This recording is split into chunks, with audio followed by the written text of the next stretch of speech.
बिस्मिल्लाहिर्रहमानिर्रहीम। नाज़रीन, आप देख रहे हैं प्रोग्राम बेलाग। मैं हूं आपका मेज़बान डॉक्टर इरफान। आज बहुत ही इंपॉर्टेंट मेरा शो है, इसको आपने पूरा देखना है क्योंकि थोड़ा सा जो रवायती सियासत है, ये जो मुल्क में गहमा गहमी है, ये उससे लिंक्ड ज़रूर है, लेकिन इसमें आप एक हालात का दूसरा रुख आपके सामने लेके आएंगे। जो पाकिस्तान की सियासत में हो रहा होता है, जो हमारे लीडर्स बात कर रहे होते हैं, जो हमारी अपोजिशन बात कर रही होती है या हुकूमत बात कर रही होती है, इसको नेशनल मीडिया से हट के इंटरनेशनल मीडिया भी देख रहा होता है। इसको इंडियन मीडिया बड़े एक्सप्लॉइट करने की कोशिश करता है। पिछले 2-3 दिनों से जो हमारी कौमी सियासत में जो बातें चल रही हैं, जनाब अयाज सादिक साहब का जो बयान है उसको लेके हिंदुस्तान का मीडिया प्रोपेगेंडा कर रहा है। इसी तरीके से फवाद चौधरी साहब ने जो बात की पुलवामा हमले की, उसको लेके हिंदुस्तान का मीडिया प्रोपेगेंडा कर रहा है। इस पे हम आज बात करेंगे। हमारे साथ जो पैनल है जिसमें बड़े इंपॉर्टेंट गेस्ट हैं, सबसे पहले हम बात करेंगे इमरान खान साहब से। पाकिस्तानी सहाफ़त का एक बड़ा नाम है, सीनियर तजज़ियाकार हैं, एंकर पर्सन हैं।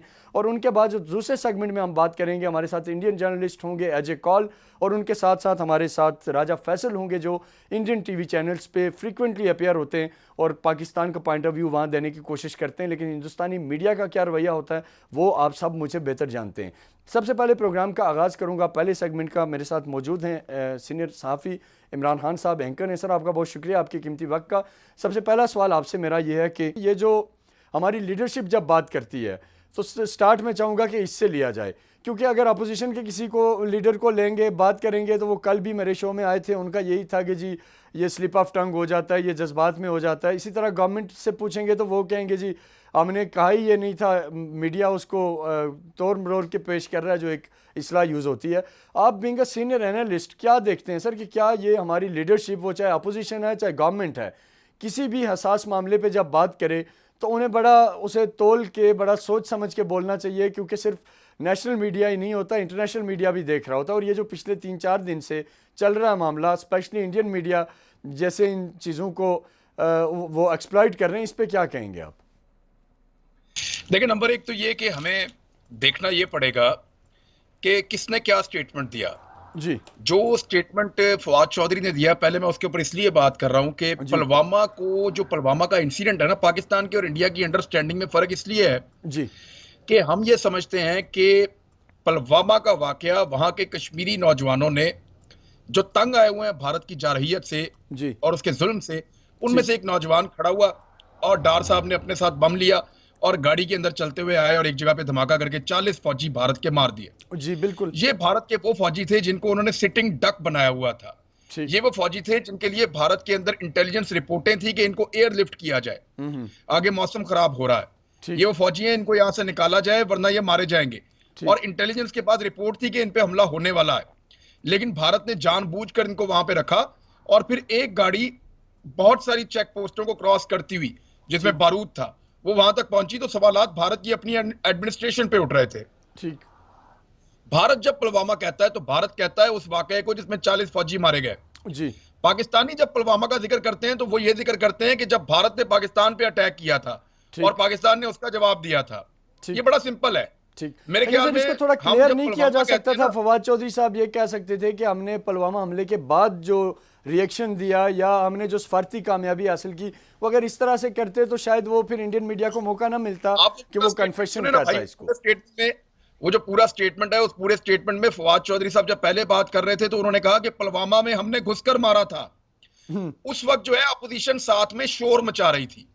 ठीक जब एक माहौल बना हो शोर मचाने का तो फिर जुमले आगे पीछे हो जाते हैं, लेकिन अगर आप आखिरी 2 जुमले सुने, ठीक जिसको मेजर गौरव आर्या ने भी ट्वीट किया और भारत से बहुत सारे और लोगों ने किया, तो उसके आखिरी 2 जुमले आप सुने जिसमें जी उसने ये कहा, फवाद चौधरी ने, कि हमने पुलवामा के बाद घुसकर मारा था।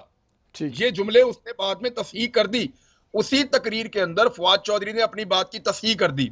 ठीक अब आ जाए अयाज सादिक के स्टेटमेंट की तरफ। अयाज सादिक जो है ना, मैं बड़ी इज्जत इस आदमी की करता था, जी लेकिन ये स्टेटमेंट बाकायदा पीएमएलएन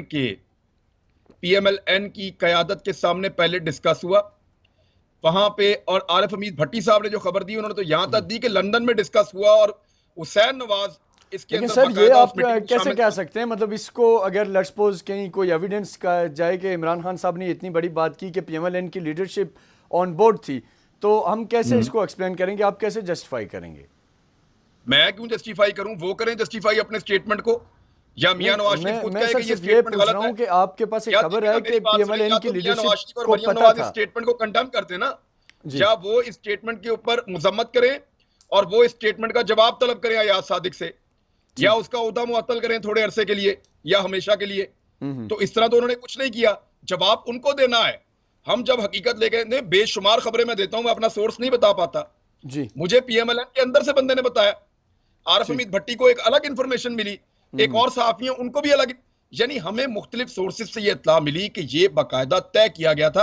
आप जरा हम्म। स्टेटमेंट की बुनत चेक करें, उन्होंने कहा क्या, गौर करें जरा। जी उन्होंने पहला जुमला बोला कि वजीर आजम नहीं आए, फिर बोला कि आर्मी जी चीफ आए, और उसके ठीक। साथ एक जुमला बोला कि टांगें कांप रही थी और पसीने छूट रहे थे, हम्म। और फिर सांस लिया और फिर बोला, और शाह महमूद कुरैशी ने हमें बताया। अब जी आपने ये कांपती हुई टांगें और छूटता हुआ पसीना आर्मी चीफ के खाते में डालना है तो वहां डाल दें, आपने अगर ये शाह महमूद कुरैशी के खाते में डालना है हम्म। तो वहां डाल दें।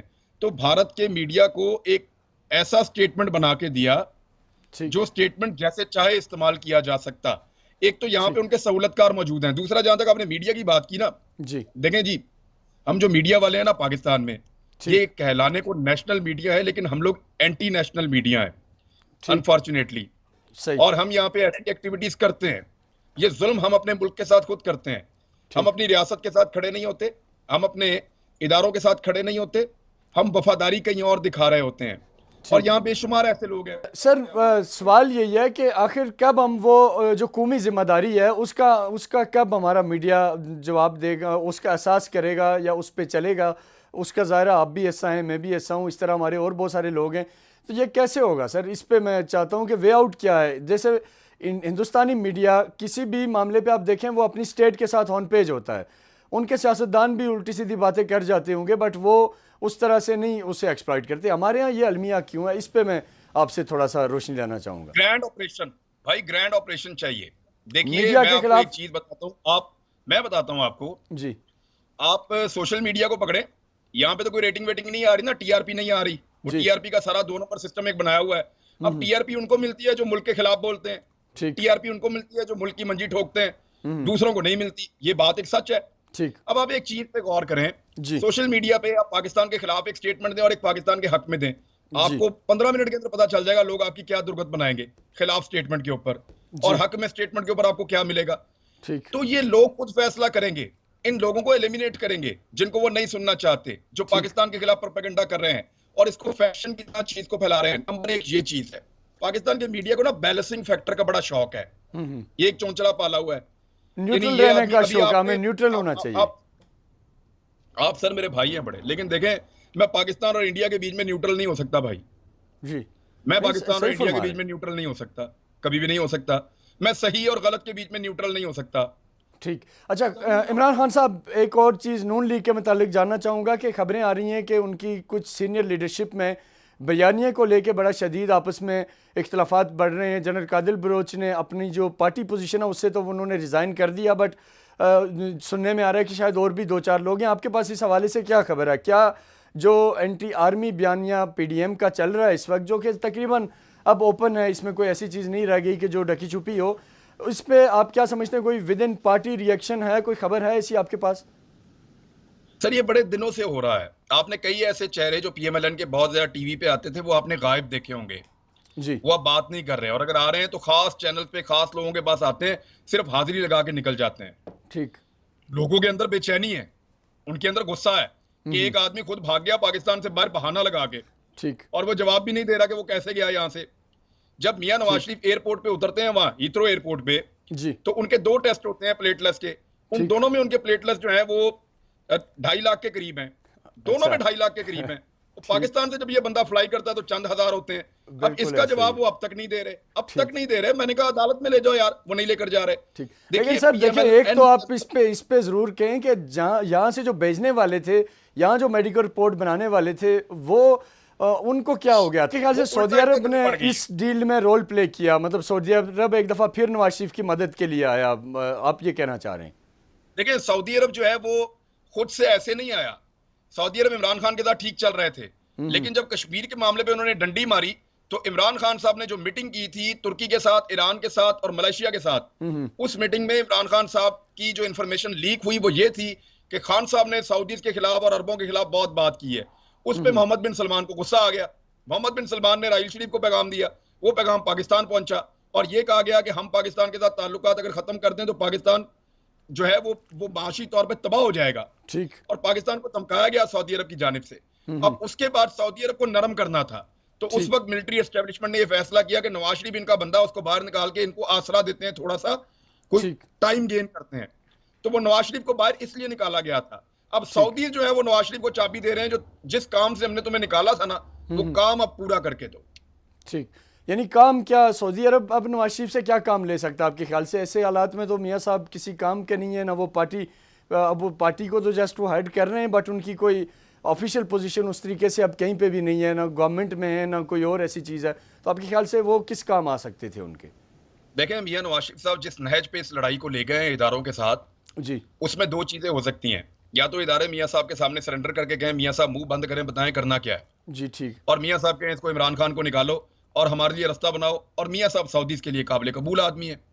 देखें सऊदी अरब हर हाल में तुर्की का रास्ता रोकना चाहता है। ठीक। और सऊदी अरब ने इसराइल को तस्लीम करना है, कर लिया है लेकिन पब्लिकली नहीं कर पाए। ठीक। उन्होंने इंटरनली इसराइल को तस्लीम कर लिया है, वो वैसे पाकिस्तान के बगैर नहीं कर सकते ये काम। ठीक। याद रखिएगा पाकिस्तान के बगैर उन्होंने ये किया तो उनके पास से इस्लामी दुनिया की सरबराही चली जाएगी। ठीक। सऊदी अरब से वो टेक्निकली फंसे हुए हैं इस वक्त तुर्की के आगे, और पाकिस्तान ने उनको तुर्की के आगे फेंका हुआ है। और तुर्की के साथ और चीन के साथ जो ताल्लुकात हैं वो सऊदी अरब अमेरिका के इत्तेहाद को पसंद नहीं है। ये है रीजन। सऊदी अरब चाहता है या तो सारी पॉलिसी बदल जाए, और इमरान खान के होते ये होगा नहीं, तो इस आदमी को पहले निकालो, बाद में देखेंगे कि मिलिट्री एस्टेब्लिशमेंट का क्या करना है। ये है वो गेम। नहीं, बड़ी इंपॉर्टेंट आपने बात की सर। इमरान खान साहब, मेरा एक और सवाल जो बड़ा इंपॉर्टेंट है कि हिंदुस्तानी मीडिया बाजुकात बहुत सारे ऐसे वाकयात को रिपोर्ट करता है जो कि नहीं हुए होते, या जो तब उसके जो पूरी डायमेंशंस है उसको चेंज करके बयान किया जाता है। इस पे आप इंडियन मीडिया को क्या पैगाम देंगे? जिस अभिनंदन को वो सुन रहे हैं ना बार बार, जिसको छुड़ाने के लिए वो कह रहे हैं कि उनकी एयरफोर्स तैयार थी, उनकी फोर्सेस तैयार थी, वो अभिनंदन इंडियन मीडिया के बारे में जो स्टेटमेंट देकर गया ना पाकिस्तान में, वो निकाल कर आप चला दें, मेरे ख्याल में उससे अच्छा जवाब उनके लिए कोई नहीं है। इंडिया के अंदर इंडिया मीडिया को कोई सीरियस नहीं लेता। आप यहाँ पाकिस्तान में बैठ के ले रहे हैं भाई, डोंट टेक देम सीरियस। वो अजीबोगरीब किस्म का एक मजाक है इंडियन मीडिया, एक चूंचू का मुरब्बा है। लेकिन देखें एक बात है उनकी, जो चीज ठीक है वो ठीक है, वो अपनी रियासत के साथ खड़े होते हैं, वो अपनी रियासत के साथ अपने इदारों के साथ खड़े होते हैं। ये चीज कम से कम उनसे हमें सीखनी चाहिए। हमारा मीडिया ज्यादा मिच्योर है, ज्यादा बेहतर है, लेकिन जो मादर पिदर आजादी है वो हमें तबाह कर रही है। बहुत शुक्रिया इमरान खान साहब, आपके कीमती वक्त का। आपने इंकशाफात किए हमारे इस प्रोग्राम में, और यकीनी तौर पे जो बातें आपने की हैं आपके पास उसका कोई ना कोई सोर्स होगा, और यकीनी तौर पे उनको आप जिस प्लेटफॉर्म पे भी आपको ज़रूरत पड़ेगी आप उन्हें जस्टिफाई कर सकते हैं। ओवरऑल आपके टाइम के लिए आपका बहुत बहुत शुक्रिया। नाज़रीन, एक शॉर्ट सा ब्रेक लेंगे। ब्रेक के बाद जब हम वापस आएंगे तो हम दूसरे सेगमेंट की तरफ जाएंगे जिसमें हमारे साथ राजा फैसल और अजय कौल होंगे। अजय कौल हिंदुस्तान के एक जर्नलिस्ट हैं, सीनियर जर्नलिस्ट हैं, और राजा फैसल पाकिस्तानी सहाफ़ी हैं जो हिंदुस्तान के मीडिया पे फ्रिक्वेंटली अपीयर होते हैं, अपना मौक़िफ़ देते हैं, और जो मिस रिपोर्टिंग है इंडियन मीडिया की तरफ से बेसिकली उस पर हम बात करेंगे। एक शॉर्ट से ब्रेक के बाद वापस आते हैं, हमारे साथ रहिएगा।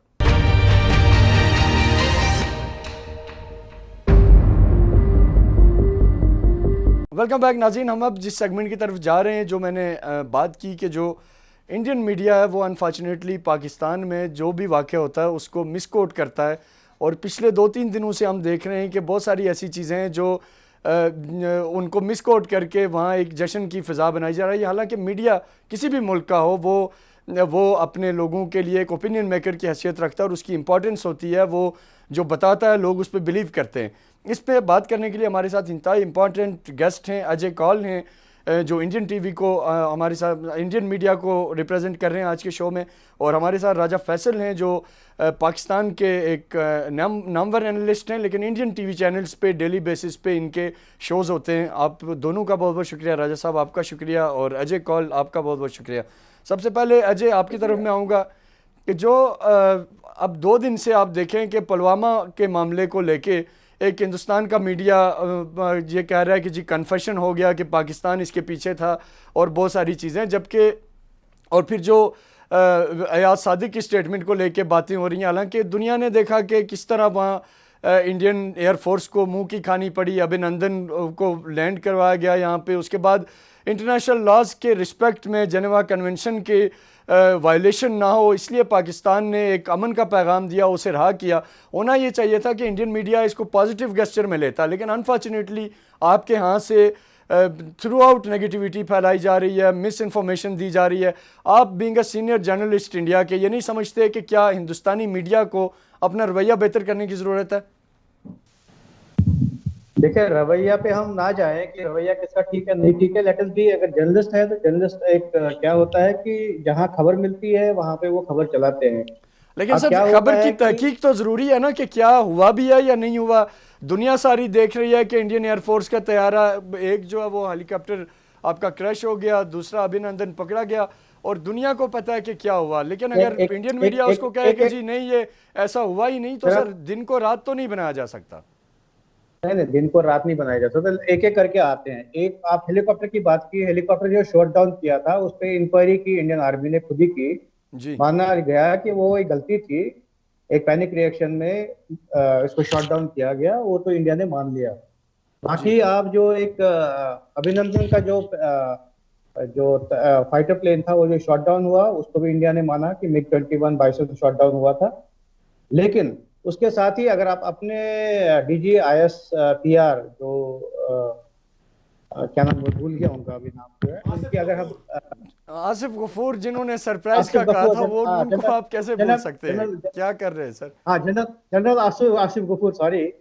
तो उनका अगर आप बयानात आप उन दिनों देखे, उन्होंने पहले बोला कि हमने दो पायलट इंडियन के पकड़े गए हैं। सर देखें वो एक अलग बात है। मैं सिर्फ ये जानना चाह रहा हूँ कि मतलब मिस इन्फॉर्मेशन इंडियन मीडिया क्यों फैलाता है। मैं अपने लिए भी कह रहा हूँ कि अगर कोई चीज़ हिंदुस्तान में नहीं हुई और मैं गलत कहूँ, मैं अपने ऊपर भी उसको लाजिम समझता हूँ बीइंग अ जर्नलिस्ट, और यही हम आपसे एक्सपेक्ट कर रहे हैं। वही मैं कह रहा हूँ कि एक, या तो मुझे कंप्लीट करने दीजिए, मैं क्या कह रहा हूँ। आपने सवाल पूछा, मुझे बोलने दीजिए। जी बात करें। तो उन्होंने जब बताया कि 2 इंडियन फाइटर पायलट पकड़े गए, 2 फाइटर प्लेन क्रैश हो गए और शॉट डाउन हुए, उनका मुझे याद है, इनफैक्ट उन्होंने ये बताया कि एक फाइटर पायलट जख्मी है, उनको हॉस्पिटल ले गया, एक दूसरे फाइटर पायलट हमारे कब्जे में। तो वो वहां से जो इंडियन मीडिया ने काउंटर किया, इंडियन आर्मी ने काउंटर किया, इंडियन फोर्सेस ने काउंटर किया कि एक ही फाइटर पायलट है, जो फैक्ट है। जो अभिनंदन पकड़े गए थे वो फैक्ट है।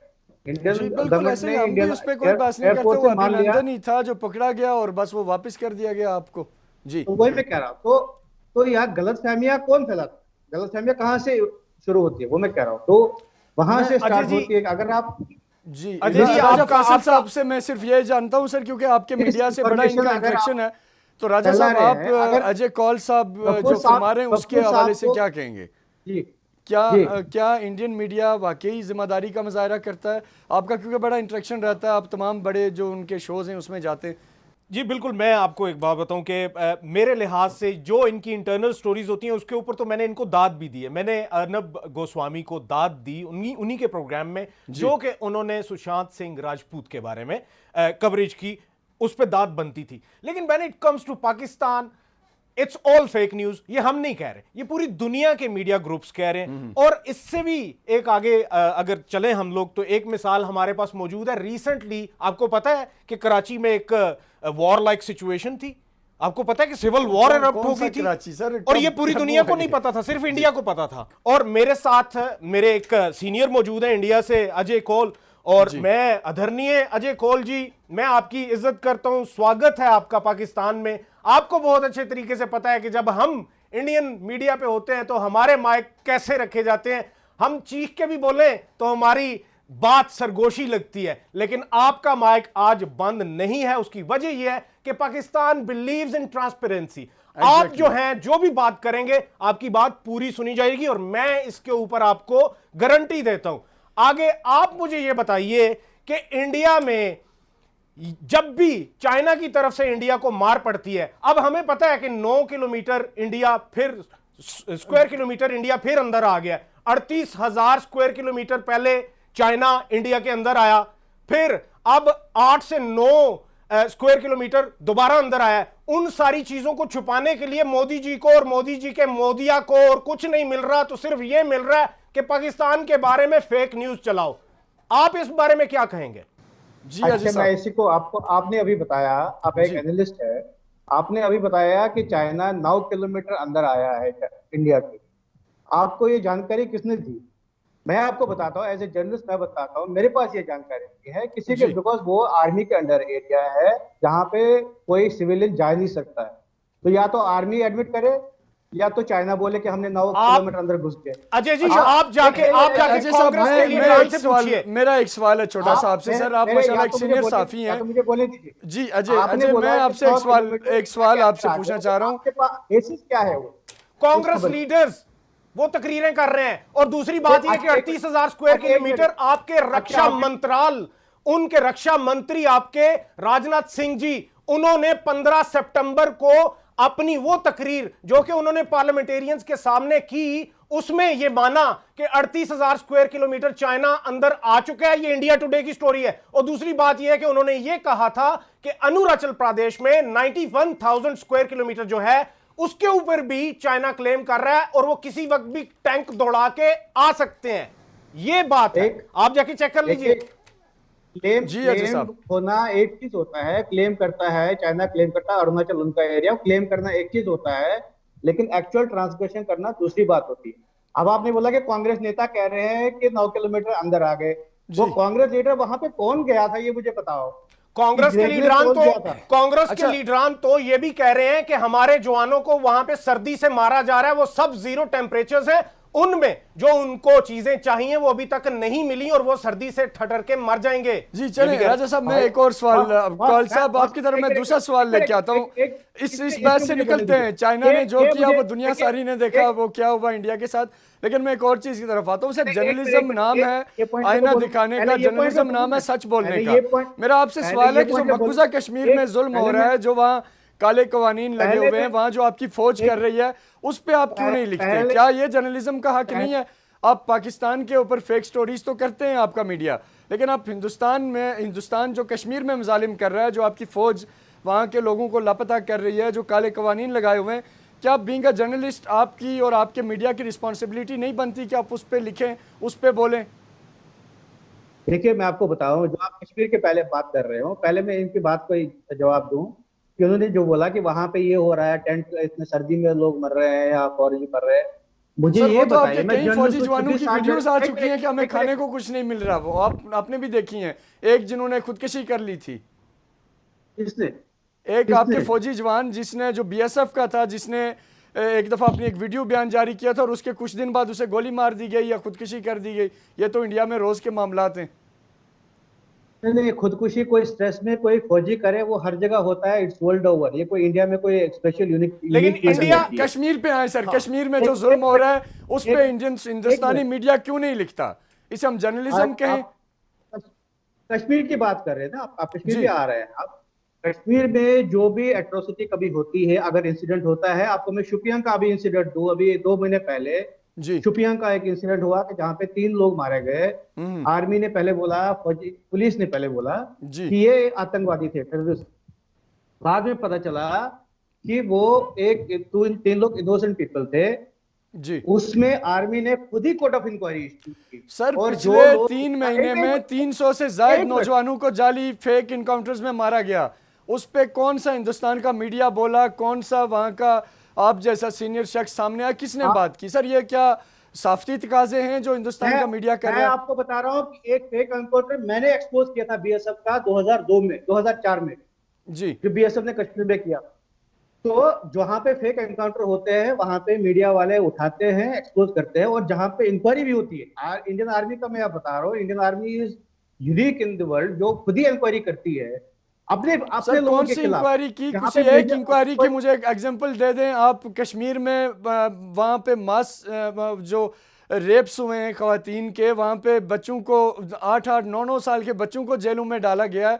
वहाँ पे बेशुमार ऐसे केसेस हैं कि जो जबरी लापता किया गए हैं, लोगों को काले कवानीन के तहत उठा दिया गया। 16-16 साल से लोग हिंदुस्तान की जेलों में सड़ रहे हैं। कोई एक इंक्वायरी मुझे कोट करें कि ये फलां कर्नल था, मेजर था, ब्रिगेडियर था, जिसको इन सारे जो एट्रोसिटीज़ कश्मीरियों पे की उसकी पादाश में हिंदुस्तानी आर्मी ने कोर्ट मार्शल किया हो। कोई एक मिसाल मुझे दें।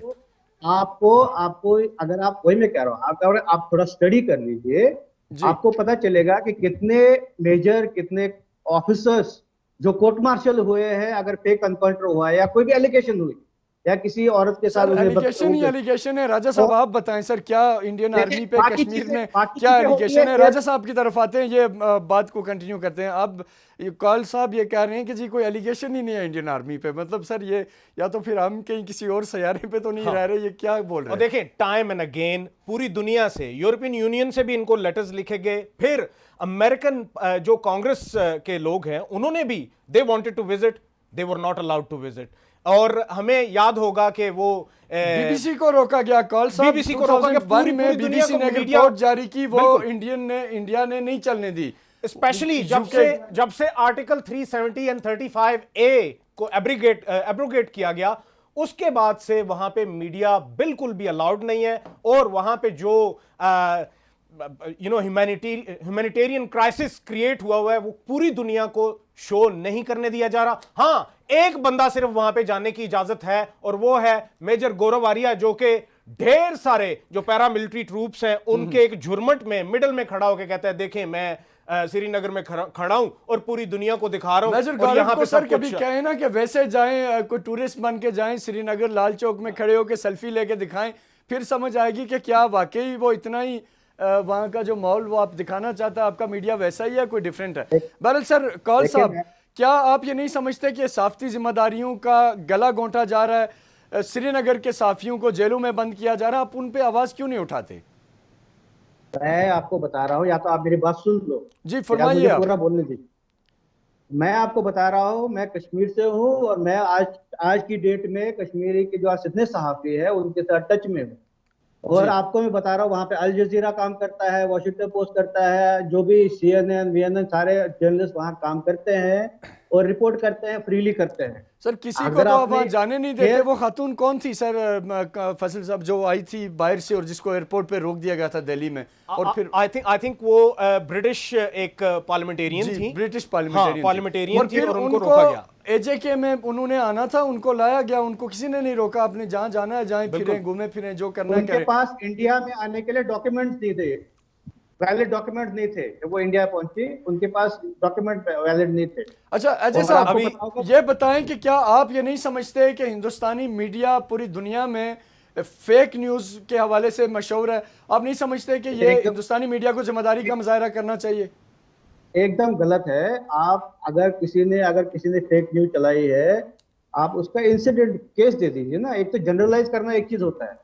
कराची के बारे में राजा साहब की बात सुने आप। कराची के बारे में ये राजा साहब की बात सुने। मैं पाकिस्तानी मीडिया को मॉनिटर करता हूँ, देखता हूँ, मेरे दोस्त भी है वहाँ पे कुछ सारे, एंड मैं इनफैक्ट पाकिस्तानी मीडिया को अप्रिशिएट भी करता हूँ कि बहुत सारे जो वो उठाते हैं इशू। तो मैं ये नहीं कर रहा, यहाँ बड़ी फेयर रिपोर्टिंग होती है, यहाँ किसी पे बेजा इल्जाम नहीं लगता, यहाँ हर एक चीज बड़ी ट्रांसपेरेंट तरीके से चलती है अल्हम्दुलिल्लाह। मेरी तो बात सुन लीजिए पूरी। मैं इसमें कह रहा हूँ, पाकिस्तान मीडिया में भी ऐसे एलिमेंट्स हैं जिनको मैं जानता हूँ सालों से। I have been to Pakistan several time, 6-7 बार मैं आया हूँ, and I know Pakistani media वहाँ पे भी क्या है। वहाँ पे भी जो प्रोपेगेंडा मीडिया है वो वहाँ पे बहुत सारे हैं, तो ये आप भी जानते होंगे। तो let us not discuss about that. आपने अयाज सादिक साहब का जो बयान चलाया, उस बयान के मुताबिक आपने ये समझा कि शायद पाकिस्तान की आर्मी और पाकिस्तान की जो गवर्नमेंट है उसके औसान खता हो गए, वो पसीने से शराबूर हो गए कि शायद इंडिया से कोई अटैक होने वाला है। लेकिन आप मुझे बताएं, आपने एक वर्ड यूज किया, पैनिक रिएक्शन। पैनिक रिएक्शन का मतलब आपको पता होगा हिंदी में क्या होगा? इसको कहीं ना कहीं से आप पसीने में शराबूर होना तो समझ लेंगे कि माथे पे पसीने आ जाना। आपने कहा कि पैनिक अटैक में जो इंडियन एयरफोर्स पे पैनिक अटैक हुआ, उसकी वजह से MI-17 जो है उसको मार गिराया आपने। और उस MI-17 में सिर्फ और सिर्फ पायलट नहीं थे, आपको पता होना चाहिए कि इंडियन आर्मी के 3 ऑफिसर्स भी थे जो कि उसी दिन ही मरे। और आप मुझे कह रहे हैं कि शायद पाकिस्तान उस वक्त पैनिक में था। पाकिस्तान कहां पैनिक में था?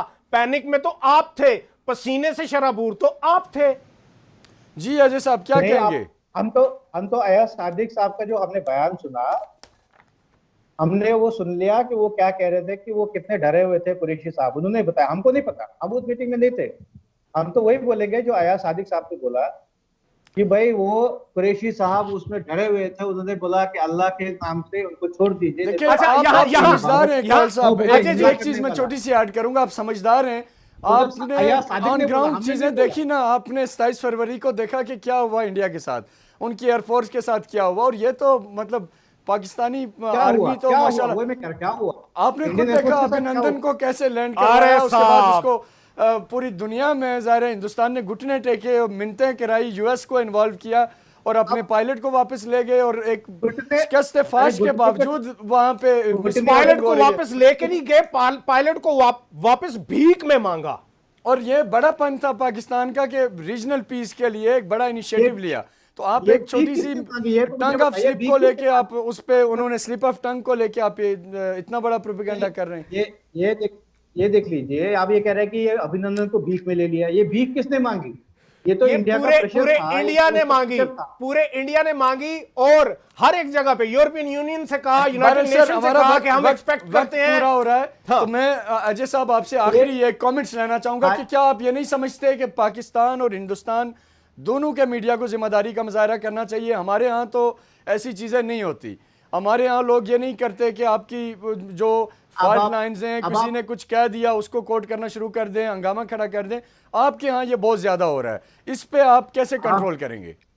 आप देखिए, जो आपने स्टेटमेंट दिया पहले कि आपने आपको क्लीन चिट दे दी, फिर बोल रहे हैं कि आप मुजाहिरा एक रेस्पॉन्सिबल करना चाहिए। रेस्पॉन्सिबल बिहेवियर तो करना ही चाहिए सब, सारे हर जगह की मीडिया में। हाँ, इंडियन But मीडिया लेकिन को अगर कैसे आप खुद ही समझाएंगे अपने आप? आप को अर्नब पहले गोस्वामी को कौन समझाए और वो clean चिट कब समझेगा, आप मुझे बताएं। अजय जी, अय्याज सादिक साहब की, अगर मैं एक जर्नलिस्ट इंडिया में मौजूद होता, आपकी जगह होता, तो मुझसे ये एक्सपेक्ट होना चाहिए था कि अगर एक दिन की अय्याज सादिक की स्टेटमेंट पे मैं न्यूज बनाता हूं, तो अगले दिन एक और न्यूज बनाऊं जो कि उनकी दूसरी स्टेटमेंट, जो कि उन्होंने मीडिया के सामने अपने आप इसको को कहते क्लियर हैं करने के fair लिए किया। reporting। तो ये होती है रिपोर्टिंग। नेक्स्ट डे आपको दूसरे दिन भी वो खबर बनानी चाहिए थी और पूरे इंडिया को बताना चाहिए था कि ओ भाई साहब, अय्याज सादिक जो है वो ये कह रहा है कि उससे कल गलती में हो गया है, तो उसने आज मैंने ये clarify कह किया दिया, अपना स्टांस। लेकिन आप नहीं करेंगे। मीठा मीठा हप हप, कड़वा कड़वा थू थू, that's what you doing. Fawad Chaudhry तो लगे थे क्लेरिफाई करने पे इंडियन मीडिया के सामने। उसके बाद बहरहाल, पुलवामा के अजय बारे साहब, में हमारा उन्होंने बोला वक्त कि खत्म हो पुलवामा गया। हमने बड़ी अचीवमेंट की थी, हमें इमरान ख्वाहिश खान के अंदर है हमने कि बड़ी आपके साथ achievement फिर की थी। कभी इसी तरीके से एक दोबारा नशिस्त हो। बहुत शुक्रिया राजा फैसल साहब, आपके कीमती वक्त का। अजय कौल, आपका बहुत बहुत शुक्रिया। नाज़रीन, आज के प्रोग्राम में हमने दो सेगमेंट्स में बात की। एक तो हमने नेशनल मीडिया की जो असासी जिम्मेदारी है उसके हवाले से भी बात की कि क्या दुनिया भर का मीडिया अपनी स्टेट के साथ खड़ा हो जाता है, लेकिन हमारे यहाँ ये एक रिवाज है कि हम मुल्क की सियासत में ज़्यादा क्योंकि इन्वॉल्व होते हैं। गद्दारी के फतवे भी मीडिया ही लगाता है, हुब्बुल वतनी के सर्टिफिकेट भी मीडिया ही जारी करता है, जो कि मेरी ज़ाती राय के मुताबिक दुरुस्त नहीं है। और उसके साथ साथ हमने आज इंडियन मीडिया की रोल की बात की कि वो कैसे एक छोटे से वाक़े को मिस रिपोर्ट करते हैं और एक्सप्लॉइट करते हैं और पाकिस्तान को दुनिया भर में बदनाम करने की कोशिश करते हैं। उम्मीद है आपको हमारा आज का शो पसंद आया होगा। अगले हफ्ते फिर मुलाकात होती है, तब तक के लिए अल्लाह हाफ़िज़। पाकिस्तान पाइंदाबाद।